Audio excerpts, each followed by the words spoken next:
Gastroparesis, which is a paralysis of the stomach, is an extremely rare and incurable disease that I have, and August is Gastroparesis Awareness Month. So I want to take advantage of the last day of August and talk about this disease to bring awareness about it, because you might have symptoms and you might not even know that you have it, as it is extremely difficult to diagnose. You have to have very good doctors who want to dig deeper in your blood work results, in your symptoms, and overall health. So gastroparesis, it's a paralysis of the stomach, which actually affects how the stomach digests food. It digests too slowly or doesn't digest at all sometimes, depending on what stage you are in and if you are in remission or not. To understand it even better, you have to visualize how the stomach works. So there is a nerve that's running from the bottom of your head, from your brain, through your body, and it passes through your stomach. It's called vagus nerve. It's responsible for so many things in your body. One of the things that is responsible for is actually the contractions in your stomach that cause the stomach to digest food. That's the easiest way I can explain it. If that vagus nerve for some reason is damaged, then you get gastroparesis. Who is prone to gastroparesis? Number one, people who have diabetes. I don't have it. Number two, people who went through some kind of surgery that affects internal organs, like let's say stomach, intestines, back wall of your abdominal cavity. That might affect actually your vagus nerve. I didn't have such a surgery in my life, so definitely it didn't come from this. Then the third thing where you can get gastroparesis is when you're taking Ozempic. I don't know what that is. I mean, I heard about it. It's a pill that you take to lose weight. I have never taken it, so it's definitely not from that. And the fourth thing is you can get gastroparesis after a very, very strong and damaging virus. And my gastroparesis, I was diagnosed after my third COVID, which was extremely difficult to cure. My immune system was really low, so I barely made it. But 2 days or 3 days after I recovered from that COVID spout, I actually stopped eating. So what happened? I woke up one day, I went to the kitchen to make breakfast. I made breakfast and I couldn't eat it. When I was eating, the food was coming up. It was like as if, number one, I couldn't swallow, and number two, even if I swallowed by force, the food would not go deeper. So that's how I can explain it. So I knew something was wrong. Immediately I went to see my GI doctor, who, by the way, is one of the best doctors in New Jersey. And he thought it was some kind of indigestion, but nonetheless, he ordered endoscopy and colonoscopy, which both came beautiful. Nothing wrong with it. Meanwhile, my symptoms were getting worse. I couldn't eat, so I was on a liquid diet, eating only soups, basically broth, and I lost a lot of weight, obviously. So he started digging and they did a test that's called gastric emptying test. The gastric emptying test is very important in the process of diagnosing gastroparesis, because what they do, you go to the hospital, they give you food and drink with radioactive substance in it. So it basically is fluorescent in your body. And every 30 minutes after you digest it, they are taking moving pictures of your digestive system. So it's not like a regular x-ray, it's a 1 minute front, 1 minute back, moving like a video showing how this radioactive food and drink are moving through your system, going from your mouth down to your intestines. And it usually lasts, depending on how fast you digest it, it lasts between 4 to 8 hours. It's a very expensive test. I had a few already. My test was $18,000. I still had to come up with my copay of $3,000, so that's wonderful. But anyway, at least they did it. And depending on how fast your stomach digests the food, that's how they determine how serious and which stage of gastroparesis you have. And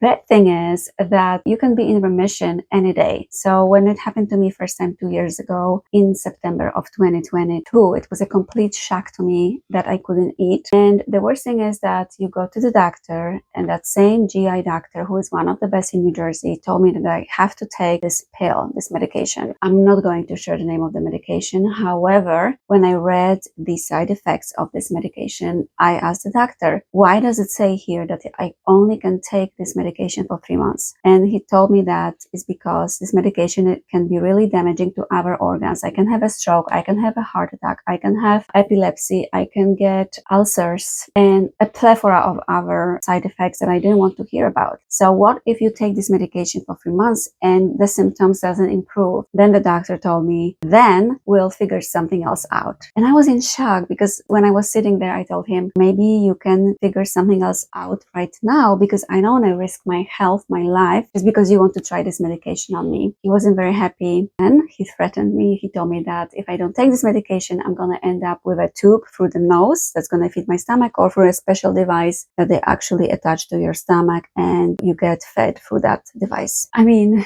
mind-blowing. So I left the doctor's office. I didn't take the medication, and I started looking online. Especially I turned to TikTok for advice, looking for people with the same type of disease. It wasn't very popular on TikTok at the time. There were not many videos. So I Googled everything I could about gastroparesis, and I managed to get my hands on some herbal medication from Switzerland, from Germany. Then I went to Poland to see a very good GI doctor, who was more natural doctor in Warsaw, Poland, and she helped me a lot. She also gave me a lot of natural medication that was over the counter, but very helpful. And it got to the point that finally, after like 5 or 6 months, I was able to start eating certain foods. When you have gastroparesis, you can never ever, till the end of your life, eat certain foods. You should avoid fiber at all costs. Which fiber? We know it's in veggies, in fruit. It's very good for healthy people. So there is this paradox that I cannot eat veggies, I cannot eat fruit, especially certain types, because it has fiber in it and it's going to slow down my digestion. I know it's contradictory to whatever you heard about fiber, but that's how it is. I checked it. Believe me, once I ate Brussels sprouts and I was in an excruciating pain for 3 days, and there is nothing you can do. You can go to the hospital, they can give you pain medication, and that's it. So now I'm avoiding foods that I'm not supposed to eat. Fruit, veggies, especially raw, are out of the question. You cannot eat anything with fiber.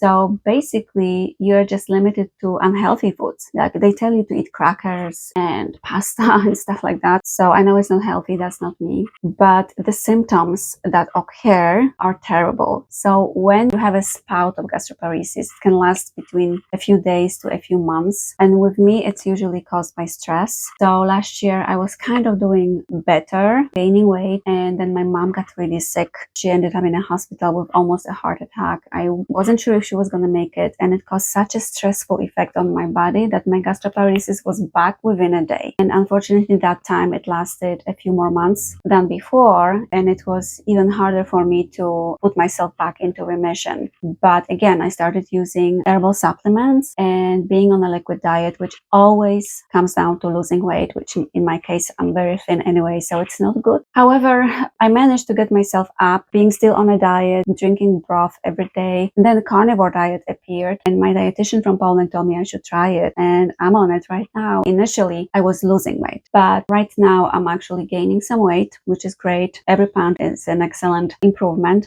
but the symptoms are terrible. You are vomiting, you might have diarrhea, you might have constipation, you are nauseous all the time. Even when I'm in remission, I am nauseous every time I eat something. It's like you're on a carousel or on a boat and you get seasick. It's crazy. You have problems with sleeping, you are sweating at night, and you are fatigued all the time, which is not good at work because you cannot work. And the worst thing is that life expectancy is not so great. When you're in remission, you just enjoy the time that you don't have it. You have more energy, just like I am right now. That's why with gastroparesis, you are so thankful for every single day that you take, thanks to actually carnivore diet. Some people don't understand. I'm on all these Facebook gastroparesis groups. People are getting divorced because of that, because family members don't understand what kind of suffering you're going through every single day. You didn't sleep at night, you wake up, you're tired, you're in pain. Another symptom is being in pain. Your whole stomach is on fire, or it's like stabbing knife in your intestines. You have headaches, muscle pain. It's just incredible. But the worst thing is that your body doesn't digest well, so it doesn't absorb nutrients. That's why every 3 months, more or less now, I'm getting anemia. So then I have to go to my doctor's office to get a few rounds of iron IVs, because I cannot take oral iron tablets because they are ruining my stomach lining, which is already ruined by this gastroparesis. It's a lot of things to consider. The blood work is always usually bad because body doesn't absorb nutrients like vitamins A, B, C, D, all of that. So I have to get vitamin IVs from time to time, like every 3 months more or less. When I'm actually in remission and I'm after all those beautiful treatments, I feel like a brand new person. But then it's starts wearing out after a few weeks or a few months, and you come back to point zero when you have to start from the beginning. And it's very tiring, it's very discouraging. So that's what I want to bring this awareness to people, because last 2 years have been the most difficult years of my life fighting this disease, which I don't understand still. Why did it happen to me and why there is no cure for it yet? And the worst thing is that you can live with it as long as 30 years, depending on how much time God devoted to your life, or you can just be gone tomorrow, because I have so many friends on Facebook groups that get so malnourished. First you end up being on a tube, then you end up in the hospital, and then you die because your organs just shut down one by one. So that's gastroparesis, and it brings on